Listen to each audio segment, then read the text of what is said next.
لیکن پھر کیا ہوا کہ میں نے کم و بیش 40 برس کی عمر میں اپنا آبائی مذہب ترک کر دیا اور ان عقائد کو چھوڑ دیا جو مجھے جان سے بڑھ کر عزیز تھے۔ تو بات یہ ہے کہ جوں میری فکر میں پختگی پیدا ہوتی گئی اور میں نے تنقیدی نظر سے جائزہ لیا تو بائبل کے بیشتر عقائد مجھے عقل اور منطق کے برعکس دکھائی دیے، اور غور و فکر و مطالعے کی جس قدر لے بڑھتی گئی میری پریشانی میں اضافہ ہوتا چلا گیا۔ السلام علیکم ورحمۃ اللہ وبرکاتہ۔ بسم اللہ الرحمن الرحیم۔ اللہم صلی علی محمد وعلی آل محمد۔ ہم مسلمان کیوں ہوئے، اس سلسلے کی آج کی شخصیت کا تعارف لے کر آپ کی خدمت میں حاضر ہوں۔ آج کی شخصیت کا تعلق امریکہ سے ہے۔ نام ان کا مسز جوانا گلکریز ہے۔ تو ان کی داستان شروع کرنے سے پہلے آپ سے درخواست ہے کہ میرا یوٹیوب چینل سبسکرائب کر دیں اور بیل آئیکن بھی پریس کر دیں تاکہ اس طرح کی ایمان افروز داستانیں کہانیاں آپ تک بلا تاخیر پہنچتی رہیں۔ مسز جوانا گلکریز کا مختصر سا تعارف۔ مسز جوانا گلکریز کا تعلق فورٹ ورتھ ٹیکساس امریکہ سے ہے۔ انہوں نے 1983 عیسوی میں اسلام قبول کیا۔ اسلام قبول کرنے سے پہلے میرا تعلق فنڈامنٹل بیپٹسٹ چرچ سے تھا۔ میں چرچ سے باقاعدہ وابستہ رہ کر 20 برس تک عیسائیت کی تعلیم حاصل کرتی رہی اور تقریباً 10 سال تک بچوں کے ایک سنڈے اسکول میں مذہبی تعلیم دیتی رہی۔ ایک عیسائی کی حیثیت سے میں اپنے عقائد پر سختی سے کاربند تھی اور اپنے شاگردوں کو اکثر کہا کرتی تھی، اگر کوئی مرد یا عورت 5 منٹ تک آپ سے گفتگو کرے اور اسے یہ اندازہ نہ ہو کہ آپ ایک اچھے عیسائی ہیں تو آپ عملی طور پر اپنے مذہب کے سچے ترجمان نہیں ہیں۔ چنانچہ میں اعتراف کرتی ہوں کہ میں اپنے خدا سے اس وقت بھی محبت کرتی تھی اور اس کی تعلیمات پر کہ جیسی کچھ مجھ تک پہنچی تھیں عمل پیرا ہونے کی کوشش کرتی تھی۔ لیکن پھر کیا ہوا کہ میں نے کم و بیش 40 برس کی عمر میں اپنا آبائی مذہب ترک کر دیا اور ان عقائد کو چھوڑ دیا جو مجھے جان سے بڑھ کر عزیز تھے۔ تو بات یہ ہے کہ جوں میری فکر میں پختگی پیدا ہوتی گئی اور میں تنقیدی نظر سے جائزہ لیا تو بائبل کے بیشتر عقائد مجھے عقل اور منطق کے برعکس دکھائی دیے، اور غور و فکر اور مطالعے کی لے جس قدر بڑھتی گئی میری پریشانی میں اضافہ ہوتا چلا گیا۔ یہ یقیناً میری خوش بختی ہے کہ اسی زمانے میں نے مشرق وسطیٰ کے بارے میں کتاب کا مطالعہ کیا جس سے میرے ذہن میں اسلام کے لیے دلچسپی پیدا ہوئی اور میں نے اس مذہب کا تفصیلی مطالعہ کرنے کا فیصلہ کر لیا، اور زیادہ دیر نہیں گزری تھی کہ میں اسلام کے حسن و جمال کی اسیر ہو گئی، اور عقائد کے بارے میں مختلف حوالوں سے میرے ذہن میں جتنے سوالات پیدا ہوئے تھے اور عیسائیت میں مجھے ان کا کوئی جواب نہیں ملتا تھا، اسلام نے ان سب سوالات کے جواب فراہم کر دیے۔ میرا وجدان مطمئن ہو گیا، میری عقل نحال ہو گئی، اور میں نے عیسائیت کو خیر بات کہہ کر اسلام کے دامن رحمت میں پناہ لے لی، اور اس وقت سے آج تک مطمئن اور مسرور زندگی گزار رہی ہوں۔ عیسائیت کے جن عقائد نے مجھے اس مذہب سے بدظن کیا، ان میں تثلیث اور حضرت عیسیٰ علیہ السلام کا ابن اللہ ہونے کا تصور ہے۔ عقلی اور منطقی حوالے کے علاوہ تاریخی اعتبار سے بھی یہ عقیدہ بے بنیاد ہے، یعنی عیسائیوں کی اکثریت نہیں جانتی کہ نیسیا کونسل کے انعقاد یعنی 325 عیسوی تک ابن اللہ اور تثلیث کا عقیدہ عیسائیت کا حصہ نہیں تھا، لیکن بدقسمتی سے اس تاریخی حیثیت کے باوجود عیسائیوں کا غالب طبقہ تحقیق یا غور و فکر کی زحمت نہیں کرتا اور آنکھیں بند کر کے بائبل میں سے متذکرہ لا یعنی باتوں کو پڑھتا اور ان پر ایمان رکھتا ہے۔ اسی طرح یہ تاریخی حقیقت بھی ہر قسم کے شک و شبے سے بالا تر ہے کہ عیسائیوں کو کیتھولک طبقہ بائبل کے کنگ جیمز ایڈیشن اور سینٹ جوزف ایڈیشن پر سب سے زیادہ اعتماد کرتا ہے، اور انہی پر مذہب عیسوی کے عقائد کا انحصار ہے۔ لیکن اعلیٰ تعلیم یافتہ عیسائیوں نے بھی شاید ہی کبھی تحقیق کرنے کی زحمت گوارا کی ہے کہ بائبل کے یہ ایڈیشن تغیر و تبدل کے کن مراحل سے گزر کر موجودہ شکل تک پہنچے ہیں۔ اسی نوعیت کا معاملہ بائبل کے پہلے 4 صحیفوں متی، مارک، لوکا اور جان کا ہے۔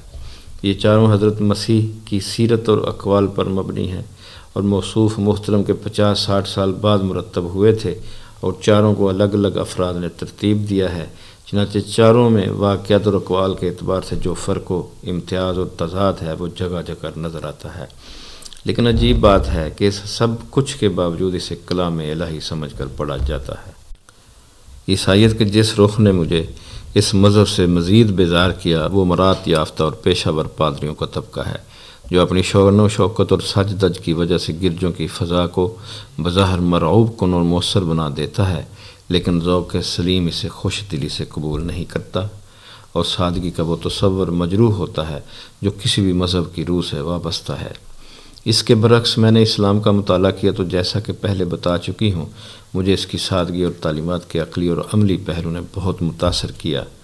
مثال کے طور پر میں نے اسلام کے پہلے اور بنیادی رکن نماز کے بارے میں پڑھا تو ہر امریکی کی طرح میں بھی پریشان ہو گئی کہ نماز دن میں 5 بار پڑھنی ہوگی، یہ لازماً عربی زبان میں ادا کرنی ہوگی، خصوصاً اس بے حد مصروف دنیا میں سارے معمولات ترک کر کے 5 بار نماز ادا کرنا خاصا مشکل کام نظر آیا۔ لیکن غور کیا تو اندازہ ہوا کہ خالق حقیقی کی غیر مشروط عطاعت کے لیے یہ عمل ضروری ہے، اور اگر اس میں باقاعدگی، تواتر و اخلاص اور توجہ کی کارروائی بھی ہو تو ایک خاص قسم کا سکون اور احساس سے مسرت دل و دماغ میں بس جاتا ہے، اور یہ یقین تو غیر معمولی ذہنی و عملی تقویت کا باعث بنتا ہے کہ میں اللہ تعالیٰ کے حضور کھڑی ہوں۔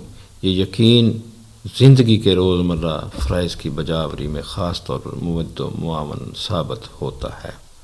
نماز کے ضمن میں یہ بات بھی سمجھ میں آ گئی کہ اللہ کو تو ہماری عبادت کی ضرورت نہیں ہے، لیکن ہم اس کے فضل و کرم اور ہدایت کے بغیر ایک قدم نہیں چل سکتے، اور نماز ہدایت طلبی، احساس عبودیت اور اظہار تشکر کا ایک خوبصورت انداز ہے۔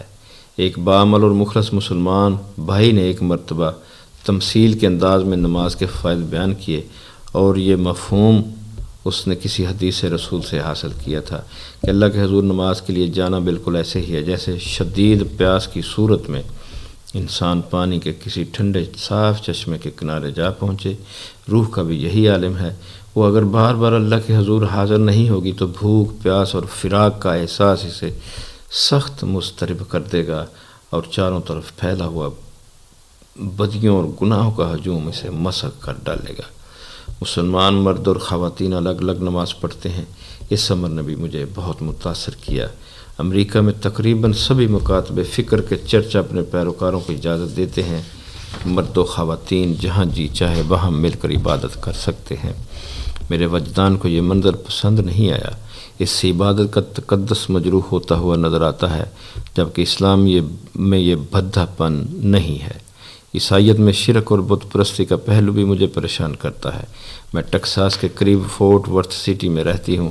ٹیلی فون ڈائریکٹری سے اندازہ ہوتا ہے کہ یہاں بپٹسٹ چرچ سے وابستہ مختلف نوعیت کے 40 گرجا گھر ہیں، لیکن سب میں بت پرستی کا چلن پایا جاتا ہے۔